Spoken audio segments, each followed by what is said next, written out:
الحمد لله وكفى وسلام على عباده الذين اصطفى أما بعد فأعوذ بالله من الشيطان الرجيم بسم الله الرحمن الرحيم ما كان محمد أبا أحد من رجالكم ولكن رسول الله وخاتم النبيين وكان الله بكل شيء عليما وقال النبي صلى الله عليه وسلم أنا آخر الأنبياء وأنتم آخر الأمم أو كما قال عليه الصلاة والسلام۔ میرے محترم دوستو، عزیز ساتھیو، اللہ تبارک و تعالیٰ نے قرآن کریم کے اندر ارشاد فرما دیا وَلَٰكِن رسول اللہ وخاتم النبیین، جو آخری نبی ہے وہ حضرت محمد مصطفیٰ صلی اللہ علیہ وسلم جو ہیں وہی آخری نبی ہیں۔ ان کے علاوہ اب کوئی بھی یہ دعویٰ کرتا ہے کہ میں نبی ہوں یا آخری نبی ہوں یا مجھے نبی نے بھیجا ہے، یعنی کسی بھی طرح کا اگر کوئی دعویٰ اس طرح کرتا ہے جو ختم نبوت پر حملہ ہے،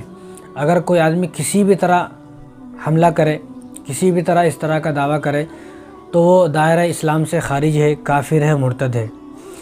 عقیدہ ختم نبوت جب بھی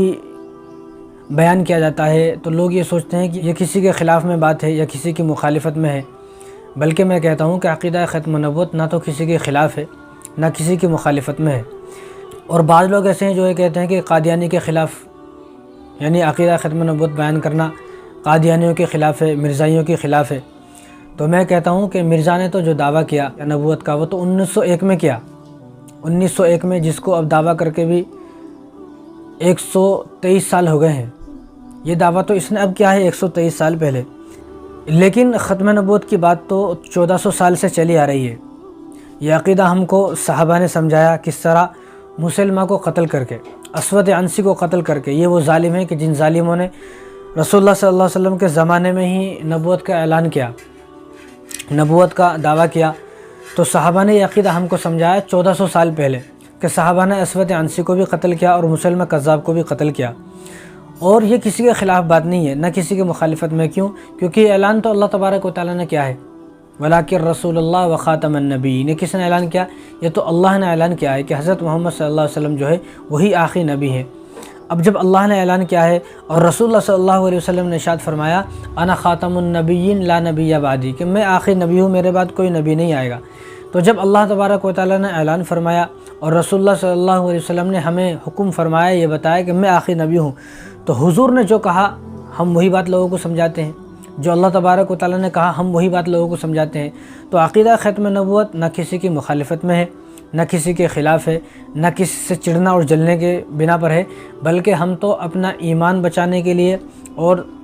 عوام کا ایمان بچانے کے لیے، امت کا ایمان بچانے کے لیے یہ بات بتاتے ہیں۔ جیسا کہ آپ نے مسجدوں میں دیکھا ہوگا کہ اذان کے متعلق بیان ہوتا ہے، قرآن کے متعلق بیان ہوتا ہے، نماز کے متعلق بیان ہوتا ہے، قربانی کے متعلق بیان ہوتا ہے، روزے کے متعلق، زکوٰۃ کے متعلق، حج کے متعلق،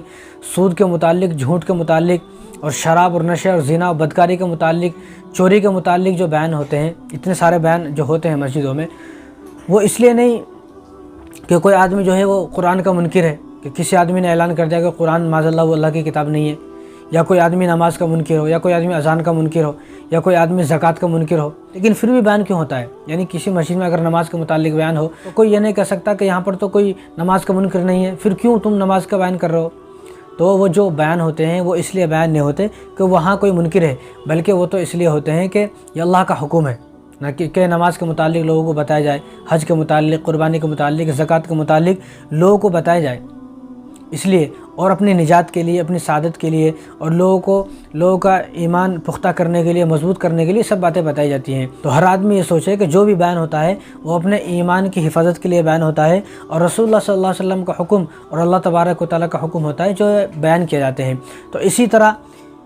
حضور صلی اللہ علیہ وسلم آخری نبی ہیں، یہ اللہ نے ہمیں بتایا، اور حضور صلی اللہ علیہ وسلم نے خود ہمیں بتایا، جو بخاری اور مسلم اور ترمذی، ابو داؤد اور ابن ماجہ کی اتنی ساری روایت موجود ہیں، ان تمام روایتوں کو جمع کرتے ہیں تو 210 حدیثیں جمع ہوتی ہیں، جس میں حضور نے خود یہ فرمایا کہ میں آخری نبی ہوں۔ تو آپ صلی اللہ علیہ وسلم نے جو فرمایا ہم تو وہی لوگوں کو بتاتے ہیں۔ اور دوسری بات سمجھے کہ جو عقیدہ ہمارا اللہ تبارک و تعالیٰ کے بارے میں ہے کہ اللہ ایک ہے، اللہ کے علاوہ کوئی دوسرا اللہ نہیں ہے، اللہ وحدہ لا شریک ہے، کہ اللہ کا کوئی شریک نہیں ہے، کہ اللہ ہر لحاظ سے اکیلا ہے، بے عیب ہے۔ تو جس طرح ہم یہ مانتے ہیں کہ اللہ اکیلا ہے، اگر کوئی آدمی اللہ کو جبار مانے، ستار مانے، قہار مانے، کریم مانے، رحمان مانے، رحیم مانے، سب مانے، لیکن وہ یہ مانتا ہے کہ دو اللہ ہیں، تو وہ آدمی کافر ہے، مرتد ہے، اسلام سے خارج ہے، اسلام میں اس کا کوئی حصہ نہیں ہے۔ جو آدمی یہ بولے کہ میں اللہ کو سب مانتا ہوں لیکن دو اللہ مانتا ہوں، اسی طرح جس طرح اللہ کو ایک ماننا ضروری ہے، اسی طرح رسول اللہ صلی اللہ علیہ وسلم کو نبی ماننا اور حضور صلی اللہ علیہ وسلم کو ہی آخری نبی ماننا، یہ بھی ہر مسلمان کے لیے فرض عین ہے۔ اب کوئی آدمی حضور صلی اللہ علیہ وسلم کو سب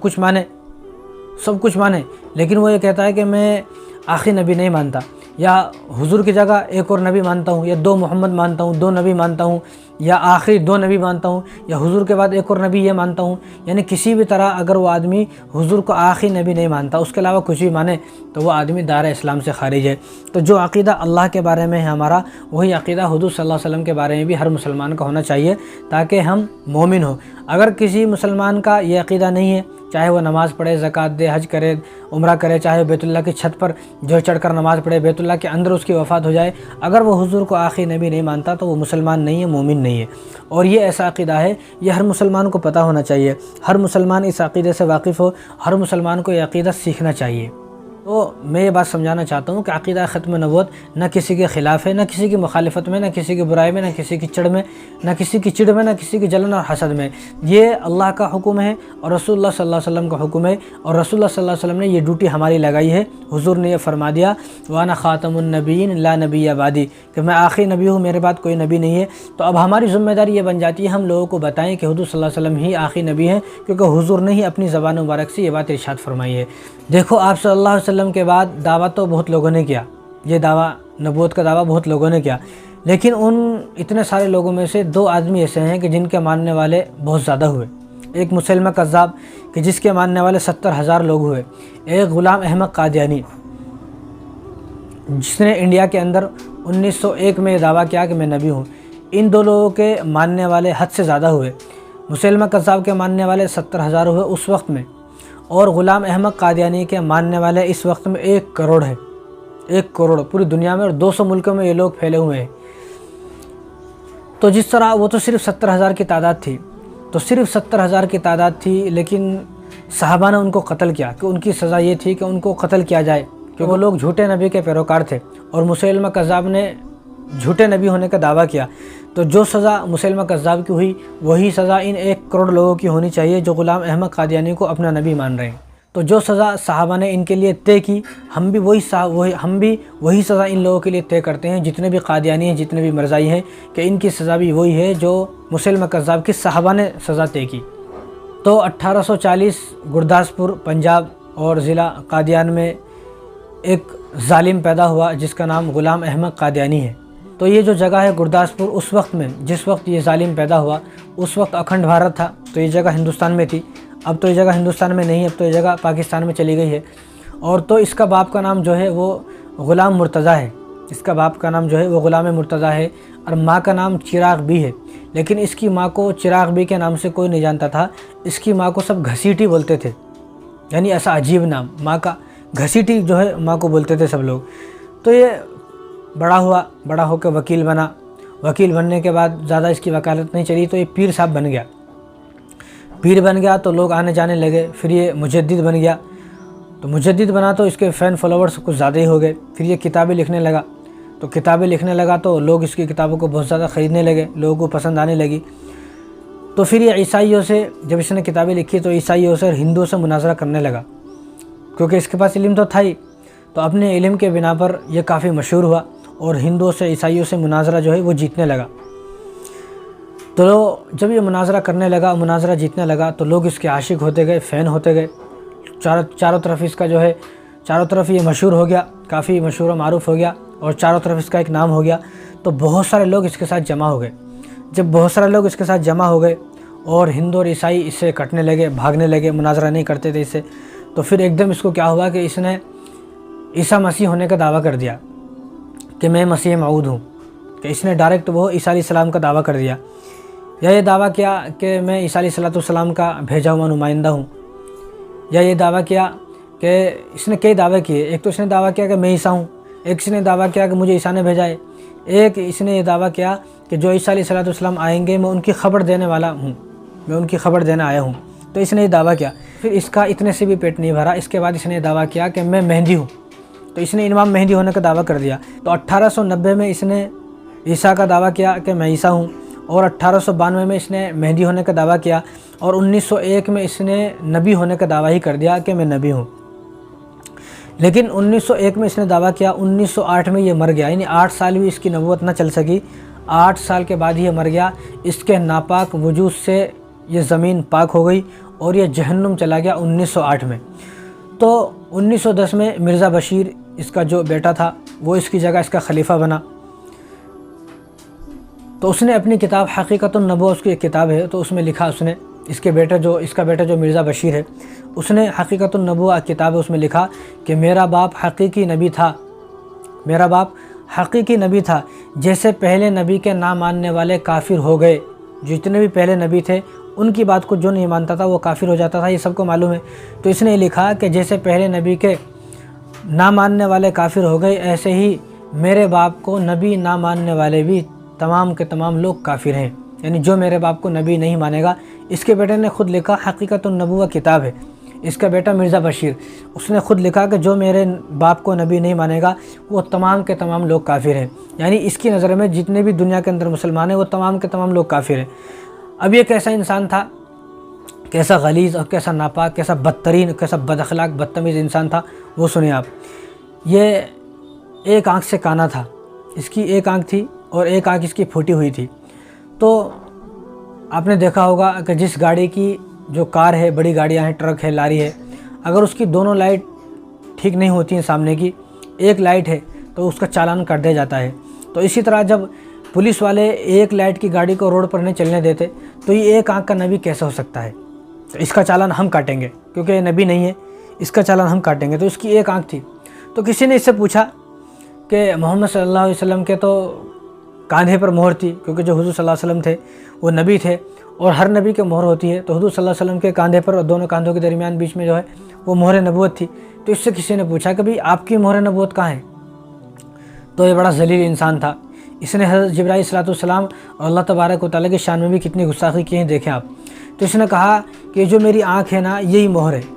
پوچھا کہ یہ کیسے مہر ہے؟ تو اس نے کہا کہ اللہ تبارک و تعالیٰ نے جبرائیل صلی اللہ علیہ وسلم کو جیسے بھیجا مہر لگانے کے لیے، تو جبرائیل صلی اللہ علیہ وسلم نے بھول کر اور غلطی سے میری آنکھ پر مہر لگا دی، اس لیے میری آنکھ پھوٹ گئی۔ یعنی جبرائیل صلی اللہ علیہ وسلم سے کیسے غلطی ہو سکتی ہے اور اللہ تبارک و تعالیٰ سے کیسے غلطی ہو سکتی ہے؟ یعنی اس نے اللہ کے شان میں بھی گستاخی کی اور حضرت جبرائیل صلی اللہ علیہ وسلم کے شان میں بھی گستاخی کی، کہ اس نے کہا کہ میری جو آنکھ پھوٹ گئی ہے مہر ہے۔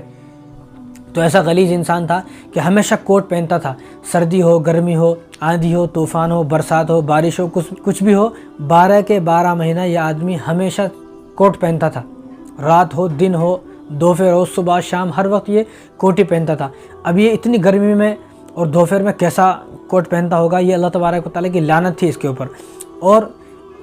اس کی حرکتیں دیکھیں کہ یہ جب تیل لگاتا تھا، سرسوں کا تیل، تو پوری شیشی ایسا، ہم تو ہاتھ پہ لے کر ایسا تیل لگاتے ہیں سر پہ، تو یہ پوری شیشے کا ڈھکن کھولتا اور سر کے اوپر پورا ڈال دیتا، تو پورا تیل یہاں سے آتا اور پورا داڑھی میں، پورا کپڑے اس کے تیل میں خراب ہو جاتے۔ یہ اس کے بیٹے نے اس کی کتاب میں لکھا ہے۔ اور داڑھی پر، کپڑوں میں،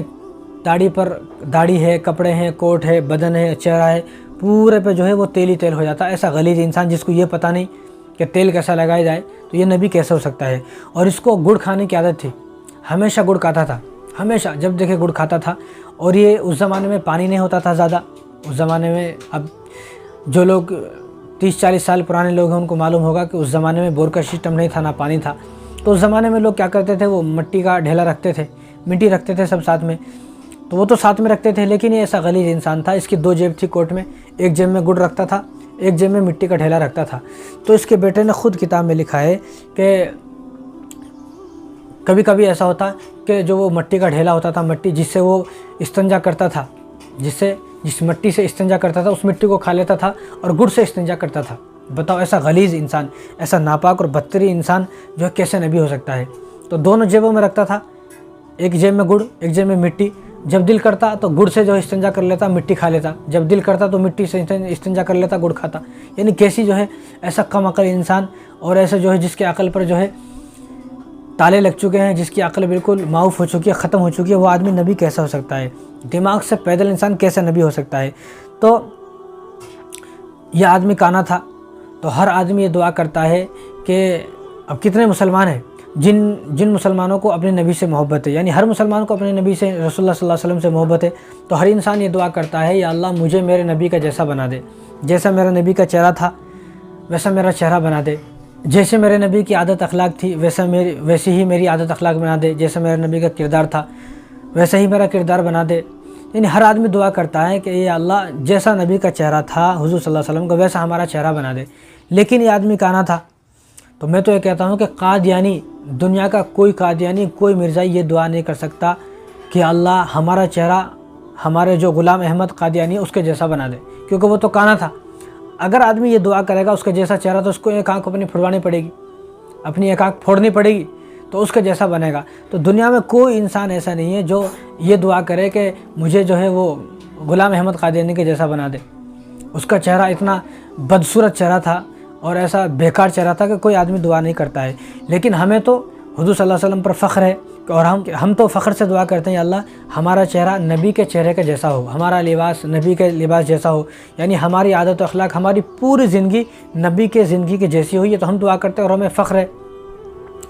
لیکن اس کے جیسا بننے کی کوئی آدمی دعا نہیں کر سکتا۔ یعنی جو آدمی اس کو مانتے ہیں، جو لوگ اس کو مانتے ہیں، اپنا سب کچھ مانتے ہیں، رہبر مانتے ہیں، رہنما مانتے ہیں، اپنا نبی مانتے ہیں، وہ بھی اس کے جیسے بننے کی دعا نہیں کر سکتے، ہرگز نہیں کر سکتے۔ اور اس کو جو بیماری تھی، مرگی کی بیماری تھی،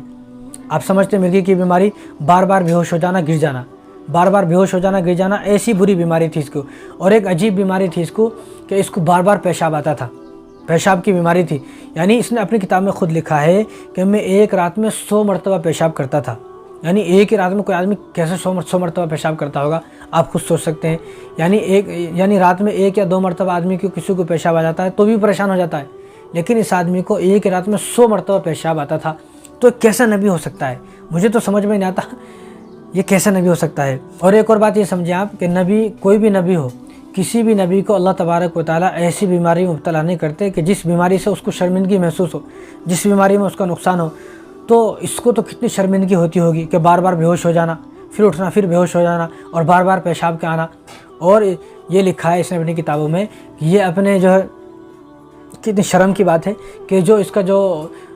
پاجامہ ہوتا تھا، پینٹ ہوتا تھا، تو اس میں وہ ربڑ ڈالتا تھا، ربڑ، کیونکہ وہ ناڑا کھول نہیں سکتا تھا، جب تک ناڑا کھولے گا تو جب تک اس کا پیشاب ہی نکل جائے گا، تو اس لیے ربڑ ڈال کے رکھتا تھا یہ، کیونکہ اس کو 100 مرتبہ پیشاب آتا تھا تو ڈائریکٹ یہ جلدی سے جو ہے وہ پاجامہ نکال کے جو ہے پیشاب کر لیتا تھا۔ تو ایسا ناپاک اور غلیظ انسان جو ہے وہ کیسے نبی ہو سکتا ہے؟ مجھے یہ سمجھ میں نہیں آتا۔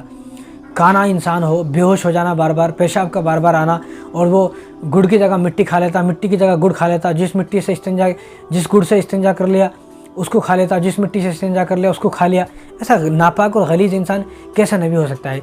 اس لیے علامہ انور شاہ کشمیری رحمۃ اللہ علیہ نے عجیب بات کہی۔ آپ نے لکھا ہے کہ غلام احمد قادیانی نے جو دعویٰ کیا، دعویٰ تو بہت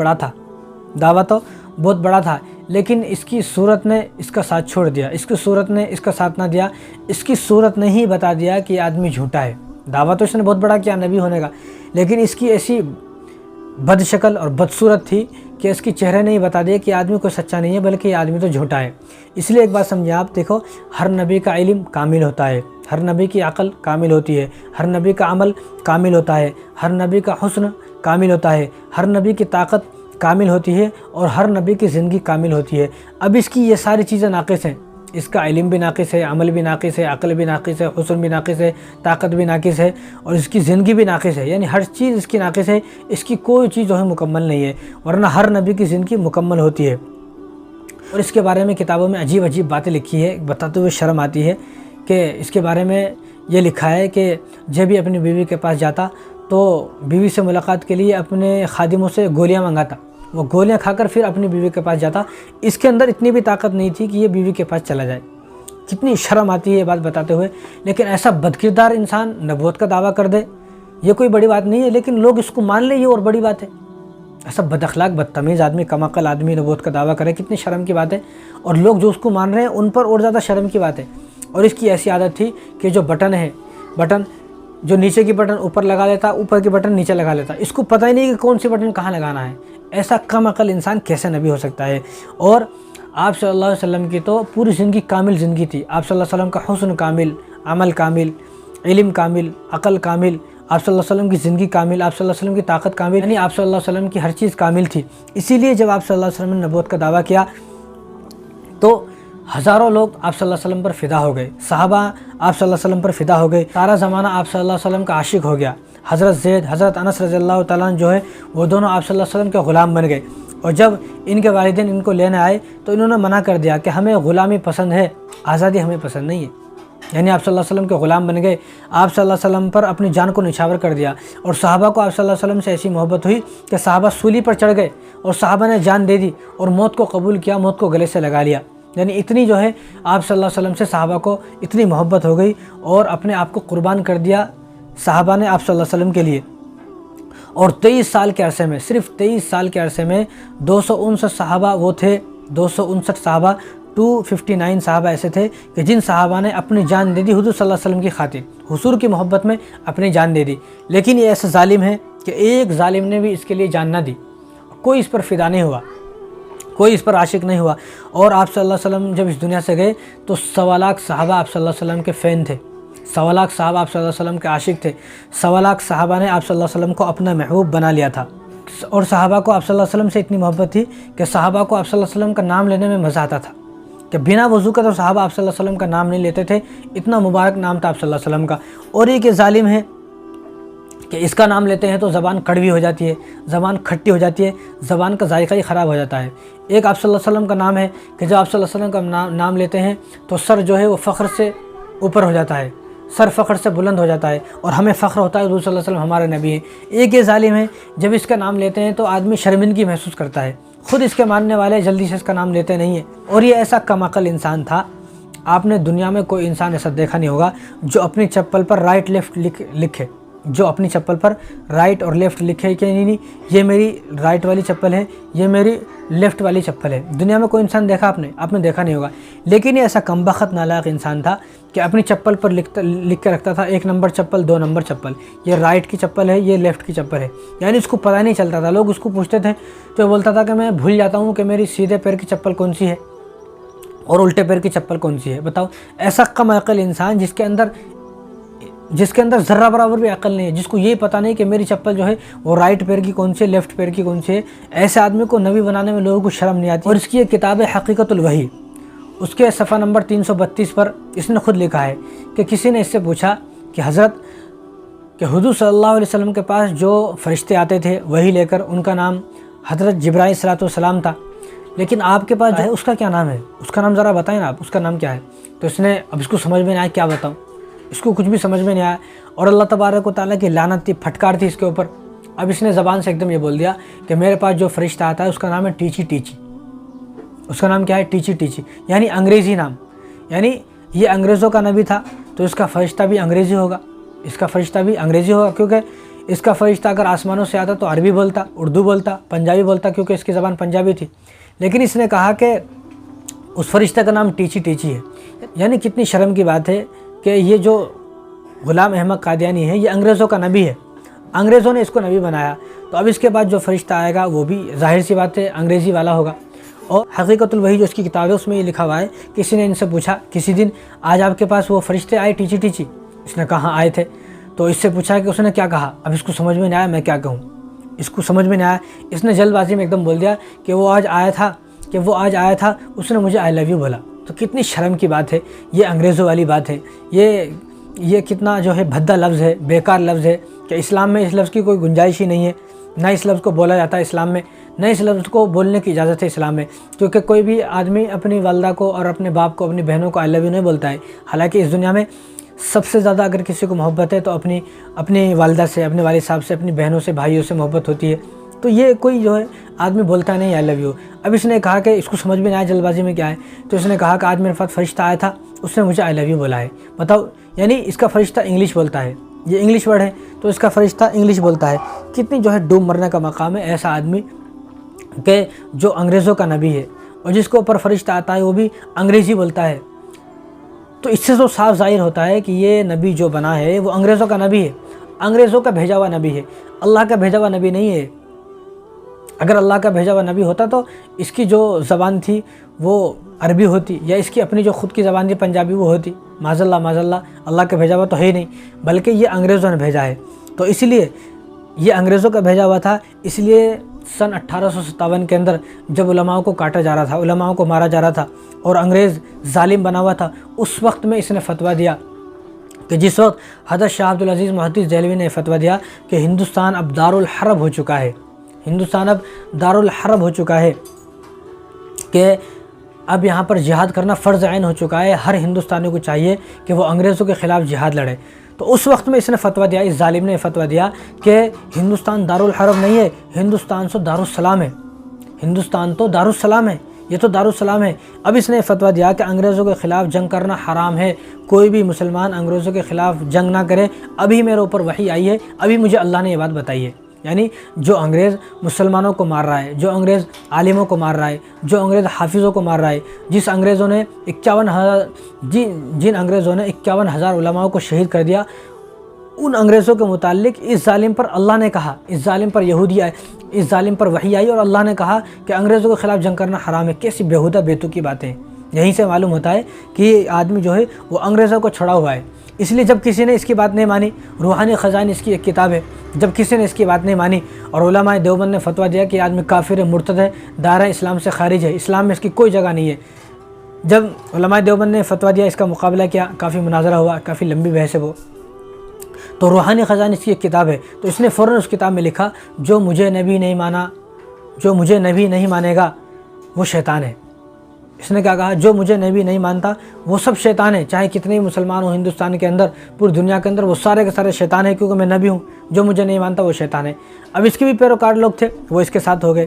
تو ایسے ظالموں سے ہم لوگوں کو ہوشیار رہنا ہے، اور تمام مسلمانوں کو ایسے ظالموں سے ہوشیار رہنا ہے، اور اس کی بد زبانی دیکھیں، آگے اس کی بد کلامی، بد زبانی دیکھیں، اس کے غلیظ لفظ دیکھیں۔ اس نے کہا کہ کوئی بھی مرزائی جب یہ کہتا ہے محمد احمد نبی رسول، یعنی جو کوئی بھی مرزائی، کوئی بھی قادیانی جب یہ کہتا ہے تو اس سے مراد محمد بن عبداللہ نہیں ہوتا، بلکہ اس سے مراد غلام احمد قادیانی ہے۔ اس نے خود کہا اپنی کتابوں میں، اس کے بیٹوں نے لکھا ہوا ہے کہ جب بھی ہم قادیانی مرزائی یہ کہتے ہیں کہ محمد احمد نبی رسول، جب بھی ہم یہ کہتے ہیں تو اس سے مراد محمد بن عبداللہ جو مکے میں پیدا ہوئے وہ نہیں ہے، آخری نبی رسول اللہ صلی اللہ علیہ وسلم وہ نہیں ہے، بلکہ جب بھی ہم محمد احمد کوئی بات کرتے ہیں تو ہماری اس سے مراد، یعنی ہر قادیانی، ہر مرزائی جب بھی یہ کہے تو فوراً سمجھ جائیں کہ یہ نبی، ہمارے نبی کو اپنا نبی نہیں مان رہا، بلکہ یہ قادیانی جو غلام احمد قادیانی اس کو اپنا نبی مانتا ہے۔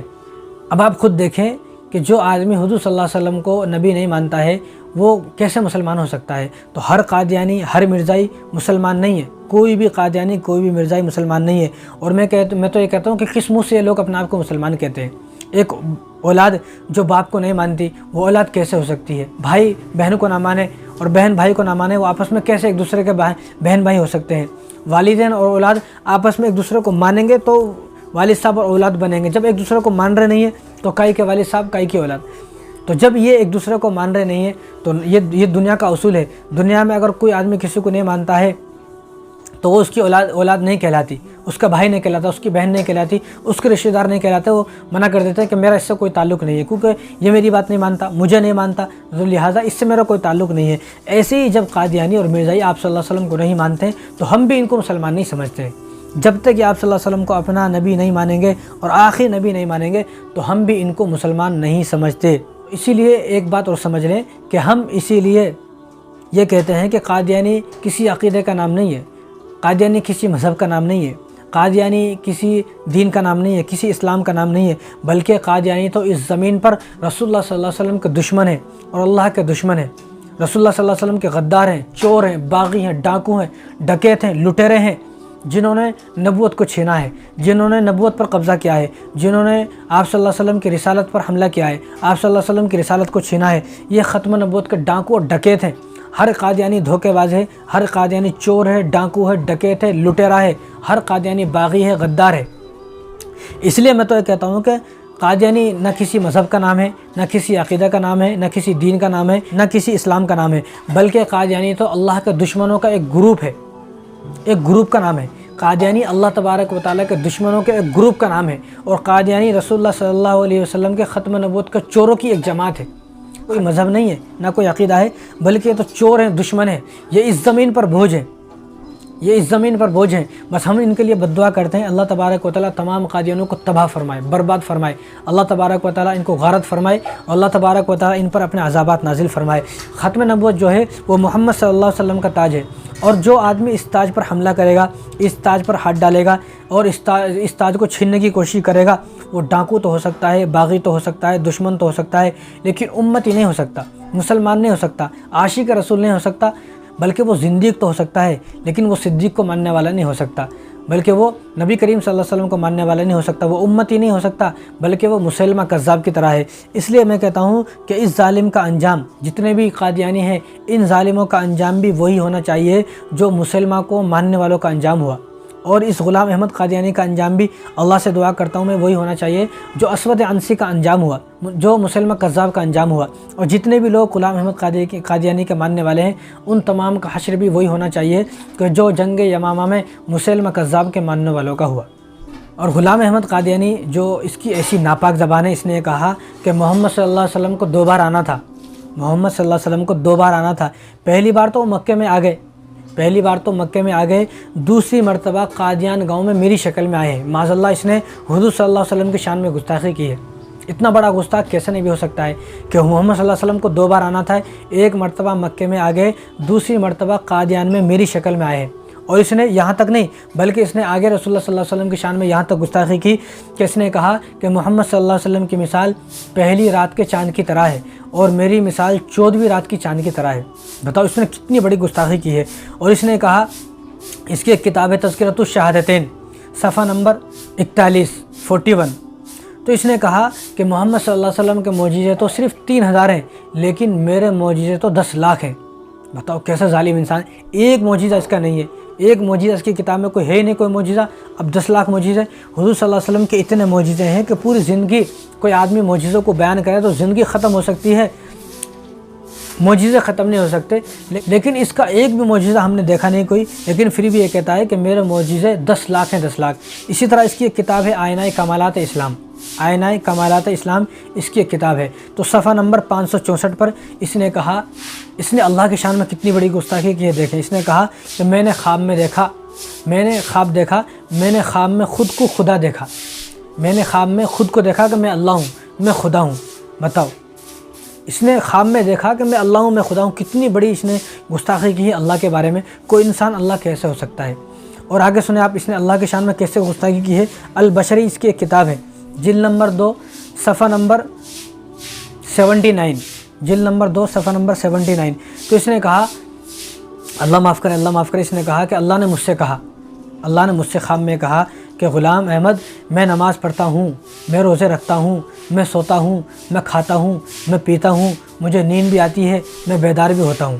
اس نے کتنا بڑا الزام اللہ تبارک و تعالیٰ پر لگایا ہے، لیکن حالانکہ ہر مسلمانوں کو آیت الکرسی یاد ہے۔ آیت الکرسی میں اللہ تبارک و تعالیٰ نے کیا فرمایا؟ لا تأخذہ سنۃ ولا نوم، کہ اللہ تبارک و تعالیٰ سونے سے پاک ہے،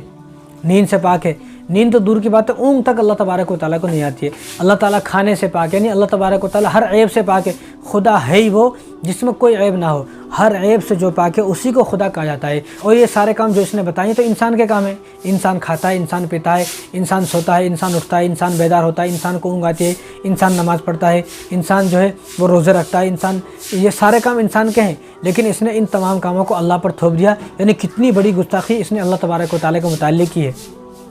اور آگے سنیں آپ، اس کی کم گستاخی نہیں ہے، آگے سنیں آپ، اس کی ایک کتاب ہے حقیقت الوحی، صفحہ نمبر 86 تو اس نے کہا، معاذ اللہ مجھے بتاتے ہوئے شرم آ رہی، اس نے کہا کہ اللہ نے مجھ سے کہا کہ غلام تو میرا لڑکا ہے۔ استغفر اللہ، معاذ اللہ، اس نے کہا کہ تو میرا لڑکا ہے، میں تجھ سے ہوں تو مجھ سے ہے، میں تجھ سے ہوں تو مجھ سے ہے، یعنی اس کو خود سمجھ میں نہیں آ رہا آخر یہ کیا بولنا چاہ رہا ہے۔ اور آگے اس نے کہا اسی کتاب میں کہ تیرا ظہور ہی میرا ظہور ہے،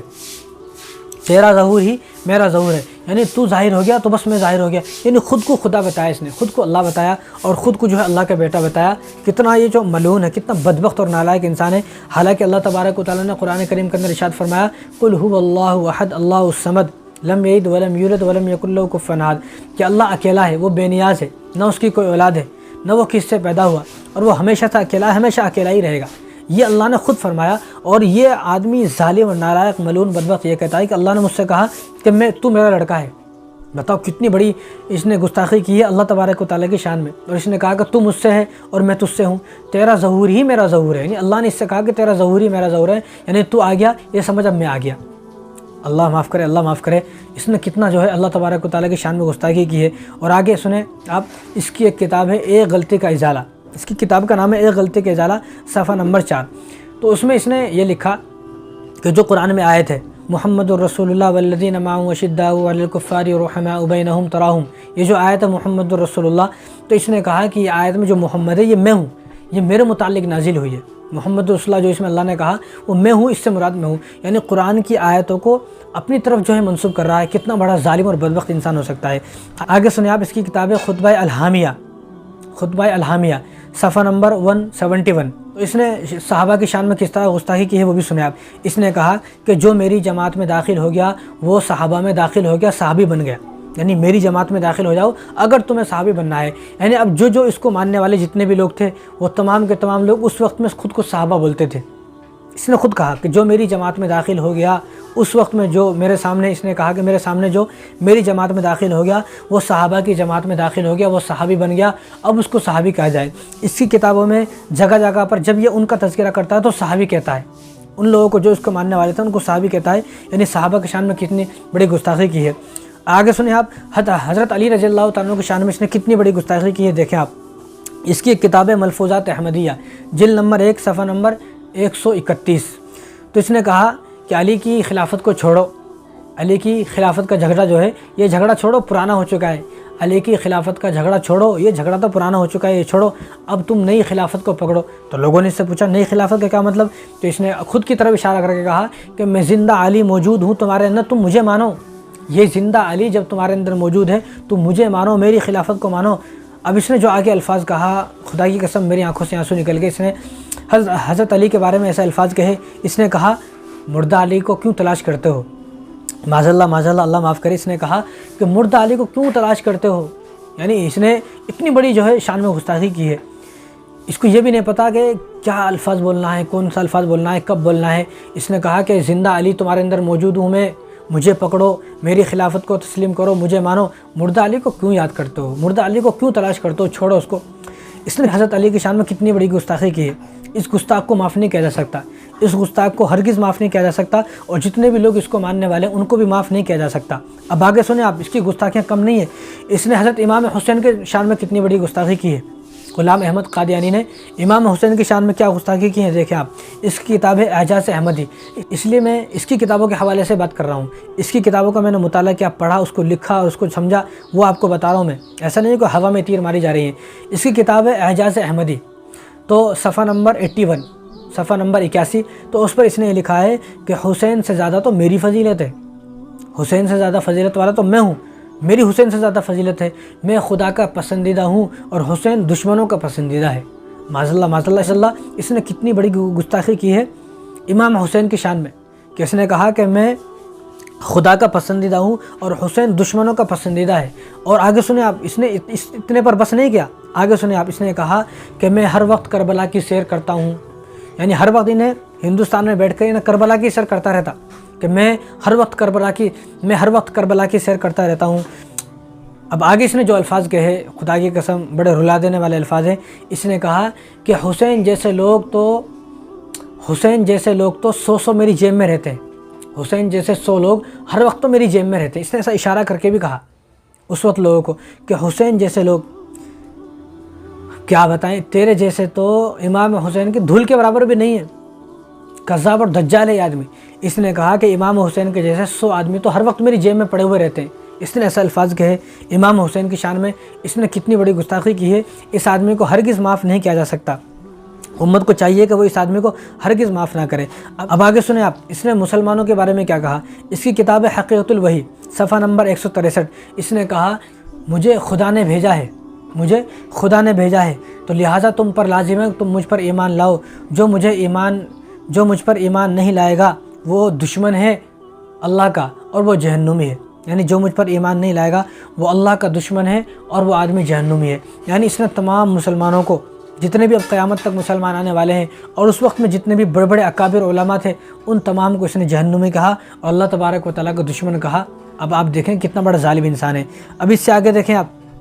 اس نے یہاں پر بس نہیں کیا، جتنے بھی مومن ہیں، مومن مسلمان ہیں اور عورتیں ہیں، ان عورتوں کو کس طرح اس نے ذلیل کیا اور کس طرح اس کی بد زبانی تھی عورتوں کے بارے میں۔ اب اس کی کتاب ہے آئینہ کمالات اسلام، صفحہ نمبر 547، صفحہ نمبر 547 547،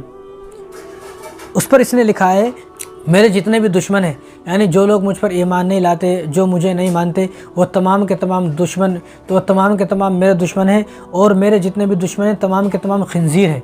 یعنی جو مجھے نہیں مانے گا، مجھ پر ایمان نہیں لائے گا، وہ میرے دشمن ہیں اور وہ تمام کے تمام خنزیر ہیں۔ یعنی اس نے خنزیر کہا مسلمانوں کو، اور اس نے کہا کہ ان کی جو عورتیں ہیں، وہ جو عورتیں ہیں مومن جو مجھے نہیں مانیں گی، مجھ پر ایمان نہیں لائیں گی، وہ تمام کے تمام کتیاں ہیں۔ اس نے یہ الفاظ کہے، ہر مسلمان مرد کو اس نے خنزیر کہا، عورتوں کو اس نے کتی کہا۔ بتاؤ کہ یہ اتنا بد زبان آدمی کیسے مسلمان ہو سکتا ہے؟ ایسا بد زبان انسان کیسے نبی ہو سکتا ہے؟ ایسا بد کلامی کرنے والا انسان کیسے نبی ہو سکتا ہے؟ اس طرح گالیاں دینے والا، اس طرح حرام بولنے والا، اس طرح جو ہے مسلمانوں سے، اور مسلمان جو عورت ہیں، مسلمان جو مرد ہیں، ان کے ساتھ ایسا بدگمانی کرنے والا، ان کے بارے میں برا سوچنے والا کیسے نبی ہو سکتا ہے؟ مجھے تو یہ بات سمجھ میں نہیں آتی۔ اللہ معاف کرے، اللہ معاف کرے، اللہ تمام مسلمانوں کو اس کے فتنے سے بچائے۔ اب آگے سنیں آپ، اتنا ہی بس نہیں، آگے سنیں آپ، انوار خلافت اس کی ایک کتاب ہے، تو اس کتاب کا صفحہ نمبر 117، تو اس نے اس کتاب پر لکھا ہے خدا نے قادیان کو ہی، یعنی خدا نے قادیان کو ہی اپنا مرکز بنا لیا ہے۔ اب خدا کی جو برکتیں اور رحمتیں نازل ہوتی ہیں وہ صرف قادیان پر ہی نازل ہوتی ہیں، قادیان میں ہی نازل ہوتی ہیں، اور مکہ مدینہ میں اب نازل نہیں ہوتی۔ یعنی اس نے مکہ اور مدینہ کے بارے میں بھی کتنے بڑے الفاظ بولے ہیں، کتنی اس نے گستاخی کی ہے مکہ مدینہ کے بارے میں، کہ خدا کا جو پسندیدہ جو علاقہ ہے وہ قادیان ہے، اور خدا کی رحمتیں اور برکتیں جو نازل ہوتی ہیں اب قادیان میں نازل ہوتی ہیں۔ خدا کا پسندیدہ اگر کوئی شہر ہے اب، وہ مکہ مدینہ نہیں ہے، وہ مکہ مدینہ پہلے تھا لیکن اب قادیان ہے۔ اور اس نے حج کے متعلق کتنے گھٹیا الفاظ بولے حج کے متعلق، تو اس کی ایک کتاب ہے برکات خلافت، صفحہ نمبر 5، اس نے کہا کہ ہمارا جلسہ بھی کسی حج سے کم نہیں ہے، ہمارا جلسہ بھی حج کی طرح ہے۔ یعنی 25 دسمبر کو قادیان میں جلسہ ہوتا ہے، ہر سال جلسہ ہوتا ہے، اور جتنے بھی قادیانی ہیں، مرزائی ہیں پورے دنیا کے اندر، وہ تمام کے تمام لوگ 25 دسمبر کو قادیان پہنچتے ہیں، 25 دسمبر کو قادیان جاتے ہیں۔ تو اس لیے ان کا دیکھا دیکھ کچھ مسلمان بھی جاتے ہیں۔ تو اس جلسے میں مسلمان کان کھول کر سن لے، مسلمان کان کھول کر سن لے کہ 25 دسمبر کو جو قادیان میں جلسہ ہوتا ہے اس میں شریک ہونا حرام ہے، ناجائز ہے، وہ اللہ کے دشمنوں کا جلسہ ہے، وہ نبی صلی اللہ علیہ وسلم کے غداروں کا اور دشمنوں کا جلسہ ہے۔ اس جلسے میں کوئی مسلمان اگر گیا تو سن لے، حضور نے ارشاد فرمایا کہ من تشبہ بقوم فہو منہم، جو آدمی اس دنیا میں جس کے طرز پر زندگی گزارے گا، جن لوگوں کے ساتھ رہ کر زندگی گزارے گا، قیامت کے دن اس کا حشر بھی انہی کے ساتھ ہوگا۔ تو 25 دسمبر کو جو جلسہ ہوتا ہے، اس نے کہا کہ اصلی حج تو اب قادیان میں ہوتا ہے، اصلی حج تو قادیان میں ہوتا ہے، اور مکہ مدینہ کا جو حج ہے وہ تو معمولی سا حج ہے، اس میں کوئی حج، اس میں کوئی ثواب نہیں ملتا، وہ تو ایک معمولی سا حج ہے اور نفلی اور مستحب حج ہے۔ اس نے اس ظالم نے کہا، اور اس کی کتاب ہے برکات خلافت، برکات خلافت صفحہ نمبر 5، اس کی کتاب میں اس صفحے پر یہ باتیں لکھی ہوئی ہیں۔ اور اس نے کہا کہ اب خدا نے قادیان کو ہی حج کے لیے مقرر کر دیا ہے، اب جو بھی حج کرے اور جس کو اپنا حج قبول کرانا ہے اور جس کو زیادہ ثواب چاہیے تو وہ قادیان آئے 25 دسمبر کو، یہاں پر آ کر حج کرے، مکہ مدینہ جانے کی ضرورت نہیں ہے۔ مکہ مدینہ جائے گا تو وہ معمولی حج ہوگا، اس کا کوئی ثواب نہیں ہے۔ اگر ثواب اب کسی کو زیادہ چاہیے تو وہ قادیان آئے 25 دسمبر کو۔ اب 25 دسمبر کو وہ کرسمس منا رہے ہیں عیسائی، اور یہ یہاں پر جو ہے وہ حج کرا رہا ہے، تو معلوم ہوا کہ تو ان کا پیروکار ہے، تو ان کے نقش قدم پر چل رہا ہے۔ تو کسی مسلمان کو 25 دسمبر کو جو قادیان میں جلسہ ہوتا ہے اس میں شامل ہونے کی ہرگز اجازت نہیں ہے۔ اگر کوئی آدمی اس میں شامل ہوتا ہے، اس میں گیا، تو وہ بھی قیامت کے دن انہی کے ساتھ اٹھایا جائے گا۔ اسی طرح آگے سنیں آپ، اس نے مسجد اقصیٰ کی شان میں کتنی بڑی گستاخی کی ہے۔ اس کی کتاب ہے خطبہ الحامیہ، صفحہ نمبر 25، اس میں لکھا ہے کہ اس نے خود لکھا ہے کہ جو یہ آیت ہے سبحان الذی اسریٰ بعبدہ لیلا من المسجد الحرام الی المسجد الاقصی الذی بارکنا حولہ، یہ جو مسجد اقصیٰ کا اس میں لفظ آیا ہے، مسجد اقصیٰ کا جو تذکر آیا ہے، اس نے اپنی کتاب خطبہ الحامیہ صفحہ نمبر 25 میں لکھا ہے کہ قرآن میں اللہ نے جو مسجد اقصیٰ کا ذکر فرمایا وہ مسجد اقصیٰ فلسطین کے مسجد اقصیٰ نہیں ہے، بلکہ جو قادیان میں میری مسجد ہے، جو میں نے تعمیر کی مسجد اقصیٰ، یہ اس سے مراد وہ مسجد ہے۔ بتاؤ، مسجد اقصیٰ کے شان میں اس نے کتنی بڑی گستاخی کی ہے۔ یعنی اس نے اپنی جو مسجد بنائی ہے اس مسجد کا نام مسجد اقصیٰ رکھا، اور پھر یہ کہا کہ جو قرآن میں مسجد اقصیٰ کا ذکر ہے وہ تو میری مسجد اقصیٰ کا ذکر ہے جو قادیان میں ہے، جو فلسطین میں، اس سے مراد وہ مسجد نہیں ہے، اس سے مراد تو میری مسجد ہے جو قادیان میں ہے۔ بتاؤ کتنا بڑا گستاخ، کتنا بڑا نالائق اور کتنا بڑا ظالم انسان جس نے قرآن کی آیت میں تحریف کی ہے، قرآن کی آیت کو رد و بدل کر دیا ہے۔ ایسا آدمی کیسا نبی ہو سکتا ہے؟ اور آگے سنیں آپ، اس نے قرآن کی شان میں کتنی بڑی گستاخی کی ہے، کتنی بڑی بے ادبی کی ہے۔ دیکھیں آپ، اس کی کتاب ہے نزول مسیح، صفحہ نمبر 99۔ اس نے یہ لکھا ہے کہ میری بات جو میں بولتا ہوں یہ جو بات ایسی ہی پاک و صاف ہے جس طرح قرآن کی آیت ساری خطاؤں سے پاک و صاف ہے۔ یعنی قرآن کی آیت تو پاک و صاف ہے ہی ساری خطاؤں سے، یہ تو پوری دنیا کے مسلمانوں کا ماننا ہے۔ اس نے کہا کہ میری جو بات میری زبان سے نکلتی ہیں وہ بھی تمام خطاؤں سے ایسی پاک و صاف ہیں جیسے کہ قرآن کی آیت پاک و صاف ہے۔ تو کتنی بڑی اس نے قرآن کی شان میں گستاخی کی ہے۔ اور اس نے شہادت القرآن اس کی کتاب ہے تو صفحہ نمبر 86، اس نے کہا کہ اسلام کے 2 حصے ہیں، اسلام کے 2 حصے ہیں، 2 جز ہیں، ایک اللہ تبارک و تعالیٰ کی اطاعت کرنا، دوسرے انگریزوں کی اطاعت کرنا۔ یعنی یہ انگریزوں کا نبی تھا، انگریزوں کا بھیجا ہوا تھا، تو ابھی اس نے انگریزوں کی تعریف کی، تو اس نے کہا کہ اسلام کے 2 حصے ہیں، ایک اللہ تبارک و تعالیٰ کی اطاعت کرنا اور دوسرا انگریزوں کی اطاعت کرنا۔ یعنی یہ اللہ تبارک و تعالیٰ کے ساتھ انگریزوں کو ملا رہا ہے، یعنی اللہ تبارک و تعالیٰ کی اطاعت کرنا، فرما برداری کرنا، اللہ کی باتوں کو ماننا، یہ تو ہمیں قرآن نے بتایا اور رسول اللہ صلی اللہ علیہ وسلم نے بتایا، لیکن انگریزوں کی اطاعت کرنا یہ کس نے بتایا؟ اس نے خود بتایا، اس لیے یہ خود اطاعت کرے انگریزوں کی، ہمیں کسی انگریز کی اطاعت نہیں کرنا ہے۔ ادھر حضور صلی اللہ علیہ وسلم منع فرما رہے تم قضا مت کرو، انگریزوں کی مشابہت سے بچو، اور جو یہودی عیسائی ہیں وہ 1 روزہ رکھتے ہیں، محرم کو تم 2 رکھو۔ یعنی بہت ساری باتیں ہیں یعنی بہت ساری ایسی باتیں ہیں کہ جن سے حضور صلی اللہ علیہ وسلم نے ہمیں روکا ہے، لیکن یہ کہہ رہا کہ انگریزوں کی اطاعت کرو، تو معلوم یہ ہوا کہ انگریزوں کا نبی ہے، یہ اللہ کا نبی نہیں ہے۔ اس کی ایک کتاب ہے ایک غلطی کا ازالہ، اس کی ایک کتاب ہے صفحہ نمبر 11۔ تو اس نے حضرت فاطمہ رضی اللہ تعالیٰ عنہ کی شان میں کتنی بڑی گستاخی کی ہے، خدا کی قسم جب میں نے یہ بات پڑھی اس کی کتاب میں کہ اس نے ایسا بھدا لفظ اور ایسا بیکار لفظ لکھا ہے تو میری آنکھوں میں آنسو آ گئے۔ اس نے لکھا کہ حضرت فاطمہ کو میں نے خواب میں دیکھا کہ حضرت فاطمہ نے میرا سر اپنی ران پر رکھا ہوا تھا۔ استغفر اللہ، معاذ اللہ اپنی، یہ بھی، لیکن اس کی اتنی گندی زبان ہے، اگر یہ کہنا چاہتا تو اتنا کہہ سکتا تھا کہ مجھے اپنی گود میں لٹایا ہوا تھا، میرا سر اپنے ہاتھوں میں لیا ہوا تھا، لیکن اس کی اتنی گندی ذہنیت، اتنا گندا انسان تھا یہ۔ اس نے کہا کہ میں نے خواب دیکھا کہ مجھے خواب میں حضرت فاطمہ نے اپنا جو میرا سر اپنی ران پر رکھا ہوا تھا۔ ایسا گندا خواب اور ایسا گندا غلیظ انسان جس نے حضرت فاطمہ کے شان میں کتنی گستاخی کی ہے۔ اور آگے سنیں آپ، اس نے کہا کہ جب میرا سر حضرت فاطمہ نے اپنی ران پر رکھا ہوا تھا تو حضرت فاطمہ نے مجھ سے کہا کہ میں اپنی طرف اشارہ کر کے کہا کہ حضرت فاطمہ نے مجھ سے کہا کہ تو مجھ میں سے ہے، تو مجھ سے ہے، تو مجھ سے، یعنی حضرت فاطمہ نے مجھے اپنا بنا لیا۔ اتنا کیسے جو ہے اس الفاظ کو میں بولوں، مجھے خود سمجھ میں نہیں آ رہا، ایسا غلیظ انسان ہے۔ اس کی کتاب ہے ایک غلطی کا ازالہ، صفحہ نمبر 11، آپ خود دیکھ سکتے ہیں جا کر، آپ خود دیکھ سکتے ہیں۔ اور اس نے اتنا ہی بس نہیں کیا، اور اس نے آگے یہ کہا کہ ابو بکر اور عمر تو میرے جوتے کے تسمے کھولنے کے لائق بھی نہیں تھے۔ معاذ اللہ، اس نے حضرت ابو بکر اور حضرت عمر رضی اللہ تعالیٰ عنہ کی شان میں کتنی بڑی گستاخی کی ہے۔ اس نے کہا کہ حضرت ابو بکر عمر میرے جوتے کھولنے کے لائق بھی نہیں تھے، حالانکہ خود ایسا ہے کہ تجھے جوتے مارے جائیں۔ اور اس نے اللہ کی شان میں کتنی بڑی گستاخی کی ہے، یہ بھی دیکھیں کہ اس نے کہا کہ سچا خدا تو وہ ہے جس نے قادیان میں اپنا نبی بھیجا، جس نے قادیان میں مجھے اپنا نبی بنا کر بھیجا، سچا خدا تو وہ ہے، اور محمد کا رب تو جھوٹا رب ہے، محمد کا خدا تو جھوٹا خدا ہے۔ یعنی دیکھو کتنی بڑی اس نے اللہ کی شان میں گستاخی کی ہے، یعنی اللہ کو جھوٹا قرار دے دیا۔ یہ کہا کہ سچا رب تو وہ ہے جس نے قادیان میں مجھے اپنا نبی بنا کر بھیجا، اور محمد صلی اللہ علیہ وسلم کو جس نے نبی بنا کر بھیجا وہ تو ایک جھوٹا نبی ہے۔ کتنی بڑی اس نے حضور کی، اللہ کے شان میں، رسول اللہ صلی اللہ علیہ وسلم کی شان میں کتنی بڑی گستاخی کی ہے۔ اللہ معاف کرے، اللہ اپنے قہر اس کے اوپر نازل فرمائے۔ تو گستاخی تو اس کی بہت ساری ہیں۔ اب یہ کیسا غلیظ انسان تھا وہ بھی سنیں آپ، کہ نصرت جہاں سے اس کی شادی ہوئی، ایک عورت تھی نصرت جہاں اس کی بیوی، اس سے اس کی شادی ہوئی، تو شادی ہو گئی، رات گزاری، تو صبح جب آنکھ کھلی تو اس نے کہا کہ رات کو میں نے خواب میں دیکھا کہ میرے خواب میں اللہ نے مجھ سے کہا، رات کو میں نے خواب میں اللہ کو دیکھا، اللہ نے مجھ سے کہا کہ اس طرح حضرت خدیجہ کی مثال ہے، جس طرح حضرت خدیجہ حضور صلی اللہ علیہ وسلم کی بیوی ہیں، اسی طرح یہ بھی حضرت خدیجہ کی طرح ہے۔ یعنی اس نے حضرت ختیجہ کی شان میں کتنی بڑی گستاخی کی ہے، یعنی اپنی بیوی کو ختیجہ بنا دیا کہ تو بھی ختیجہ، یعنی اللہ نے مجھ سے کہا کہ یہ جو تیری بیوی نصرت جہاں ہے یہ بھی ختیجہ کی طرح ہے، جس طرح ختیجہ کا حضور صلی اللہ علیہ وسلم سے نکاح ہوا وہ امہات المؤمنین بن گئی، اسی طرح نصرت جہاں بھی جو ہے وہ امہات المؤمنین بن گئی، تمام نبیوں کی ماں بن گئی، کہ اس کی مثال بھی حضرت ختیجہ کی طرح ہے، یعنی اپنی بیوی کا نام ختیجہ رکھ دیا اس نے۔ اب آگے دیکھیں آپ، اس کی ایک کتاب ہے آئینہ کمالات اسلام، یہ بڑی دلچسپ بات ہے، میں اس بات کو پڑھ کر حیران ہو گیا۔ آئینہ کمالات اسلام اس کی کتاب ہے،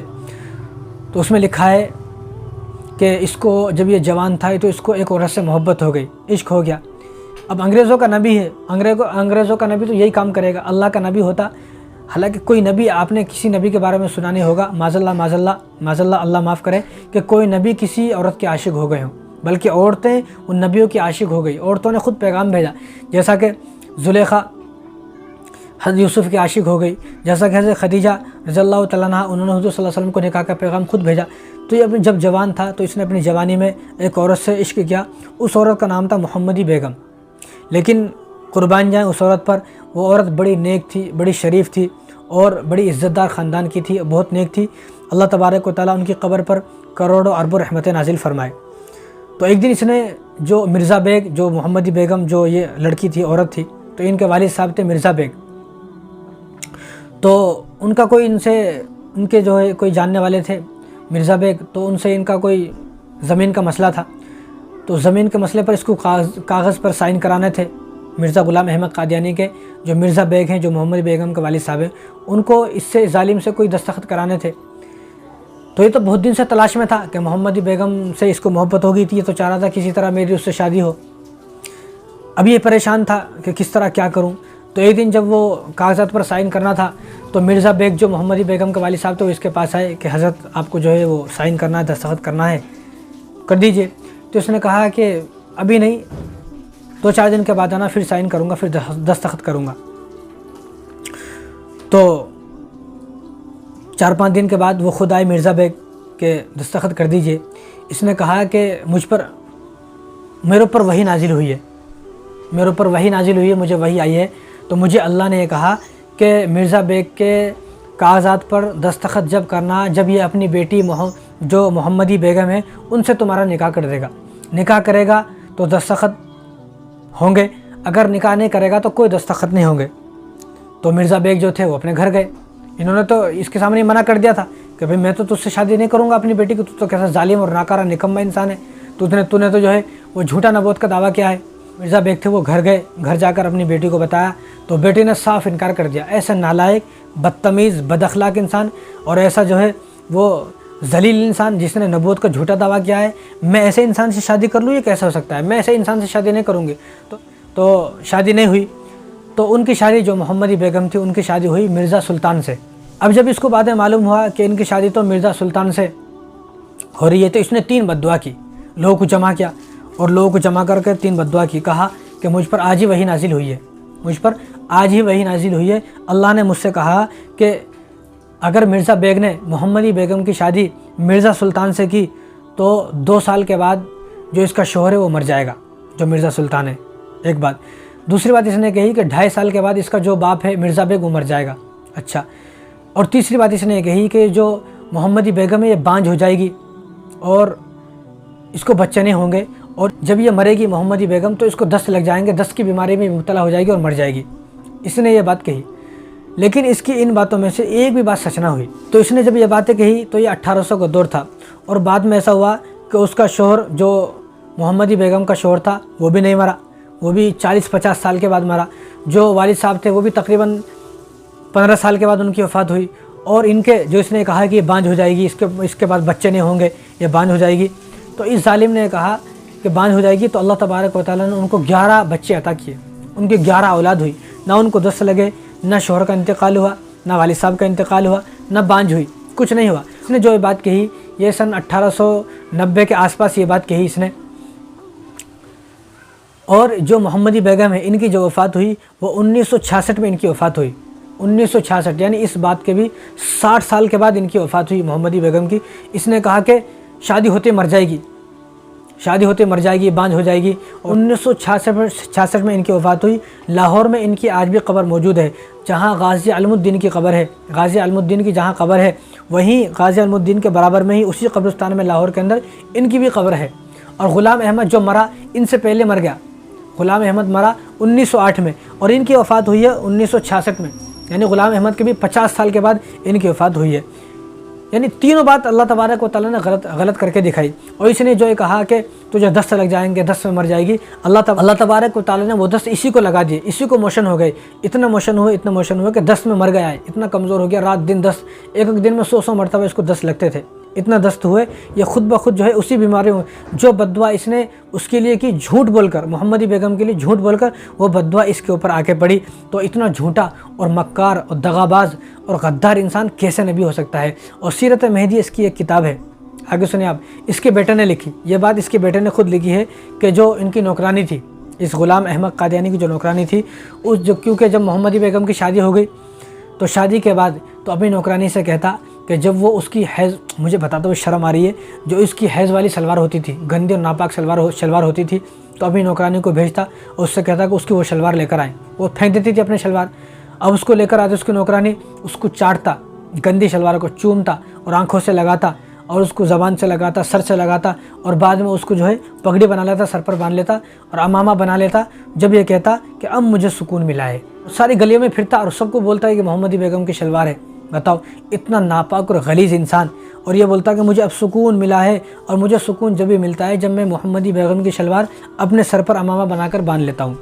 ایسا بدکردار انسان، نالائق انسان اور بد اخلاق بدتمیز انسان، اور ایسا بدترین اور کم عقل انسان کیسا نبی ہو سکتا ہے؟ مجھے یہ سمجھ میں نہیں آتا۔ ہرگز ایسا آدمی نبی نہیں ہو سکتا۔ تو اس نے اپنی جو مسجد بنائی، اس مسجد کا نام مسجد اقصیٰ رکھا، اور جب اس نے عیسیٰ علیہ السلام ہونے کا دعویٰ کیا، لوگوں نے کہا کہ عیسیٰ علیہ السلام تو وہ مینارے پر آتے، بڑا مینار ہے دمشق کی جامع مسجد میں، تو اس نے فوراً پہلے تو مسجد بنا لی، اب اس کو مینار بنانا یاد نہیں رہا، ایک دم اس نے مینار بنانا شروع کیا، اور مینار آدھا ہی بنا، یہ مر گیا۔ اب اس کے بیٹے نے جو ہے اس مینار کو مکمل کیا۔ اب جو ہے اس مینار کا طواف لوگ اسی طرح کرتے ہیں جس طرح بیت اللہ شریف کا طواف کرتے ہیں، یعنی بیت اللہ شریف کے طواف کو آج مسلمان سعادت سمجھتے ہیں، ثواب سمجھتے ہیں اور نجات سمجھتے ہیں، اور ثواب ملتا بھی ہے۔ لیکن جو اس نے وہ مینار بنائی ہے مسجد اقصیٰ کے، جو اس نے اپنی مسجد ہے، اس مسجد کا نام، جو اس کی مسجد ہے اس مسجد کا نام اس نے مسجد اقصیٰ رکھا، اور مسجد کے برابر میں جو مینار بنائی ہے، تمام کے تمام قادیانی اور مرزائی وہاں جا کر اس مینار کا طواف کرتے ہیں۔ اسی طرح جس طرح آپ صلی اللہ علیہ وسلم غار حرا میں جاتے تھے، اسی طرح اس نے غار حرا بھی ایک روم بنایا ہوا ہے، اس کا نام غار حرا رکھا ہوا ہے۔ اب اس کا نام بدل کر ان لوگوں نے بیت الدعا کر دیا ہے، کہ وہاں جا کر یہ لوگ دعا کرتے ہیں، نماز پڑھتے ہیں۔ اور جس طرح بیت اللہ شریف کے سامنے زمزم کا کنواں ہے، اسی طرح اپنی مسجد جو اس کی مسجد اقصیٰ ہے، اس مسجد کے سامنے اس نے ایک کنواں بھی کھودوا اس زمانے میں، اس کنویں کا نام بھی اس نے آب زمزم رکھا ہوا ہے، اس پانی کا نام بھی آب زمزم رکھا ہوا ہے۔ یعنی اس نے ساری نقل کی ہے، ساری کاپی کی ہے۔ لیکن پھر بھی بیٹا کتنا بھی یاد رکھ لے، لیکن حضور صلی اللہ علیہ وسلم کی نقل کرنے والا اس طرح جو ظالم، تو جو نقل کر رہا ہے، اگر تجھے نقل کرنا چاہیے تھا تو حضور صلی اللہ علیہ وسلم کی جیسی زندگی تھی ویسی اپنی زندگی کو بناتا، جیسا وہ کھاتے تھے، پیتے تھے، اٹھتے تھے، بیٹھتے تھے، ان کی عادت تھے، اخلاق تھے، کردار تھے، اگر تو ایسے ہی اپنے آپ کو بناتا تو شاید نجات ہو سکتی تھی۔ لیکن تو نے نقل تو کی، لیکن غلط طریقے سے نقل کی، اسی لیے اللہ تبارک و تعالیٰ کی لعنت تیرے اوپر برس رہی ہے۔ تو اسی طرح 13 فروری 1840 کو یہ پیدا ہوا گرداسپور قادیان میں، اور 27 مئی بروز منگل 1908 کو یہ مر گیا۔ اس کے ناپاک وجود سے یہ زمین پاک ہو گئی اور یہ جہنم میں چلا گیا۔ اور یہ مرا کس طرح؟ اس کو دست لگے، اس طرح دست لگے، ایک دن میں 100 بار یہ دست کرتا تھا، ایسے برے دست لگے، اور یہ بیت الخلاء میں گیا، وہیں پر مر گیا، بیت الخلاء میں مر گیا گر کر۔ یعنی پاخانے میں موت آ جانا کتنی بری موت ہے یہ۔ میں سمجھتا ہوں کہ ایسی بیکار موت اور ایسی بری موت آج تک شاید کسی کو آئی ہو، تو ایسی موت اس کو آئی۔ تو یہ مرا لاہور میں، تو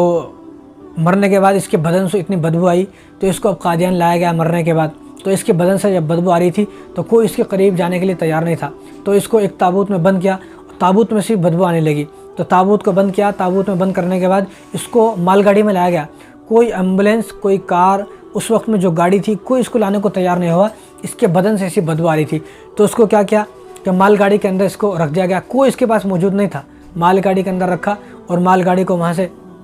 جب مال گاڑی قادیان کے اندر پہنچ گئی وہاں اس کو تابوت کو اتار لیا گیا اور کوئی انسان ایسا نہیں تھا جس انسان نے اپنی ناک پر کپڑا نہ رکھا ہوا ہو۔ اس کے بعد اس مال گاڑی کو دھلا گیا، پوری مال گاڑی میں اتنی بدبو ہو گئی کہ اس کو دھلا گیا، اور جس تابوت میں اس کو لے کر آئے اس تابوت میں اس کو دفن کرنے کے بعد اتنی بدبو آ رہی تھی کہ کوئی آدمی اس تابوت کے نہ قریب جاتا تھا نہ اس تابوت کو کوئی دھونے کے لیے تیار ہوا۔ اس تابوت کو جلا دیا گیا، اس تابوت میں آگ لگا دی گئی، جلا دیا گیا، یعنی اتنی بدبو آ رہی تھی۔ یعنی اللہ تبارک و تعالیٰ نے دنیا میں ہی بتا دیا یہ جھوٹا نبی ہے، یہ جھوٹا اور مکار انسان ہے۔ ایک شرابی آدمی مر جاتا ہے، ایک زناکار بدکار آدمی بھی مر جاتا ہے، چور بھی اگر مر جاتا ہے تو اس کے بدن سے ایسی بدبو نہیں آتی ہے جو بدبو اس کے بدن سے آئی۔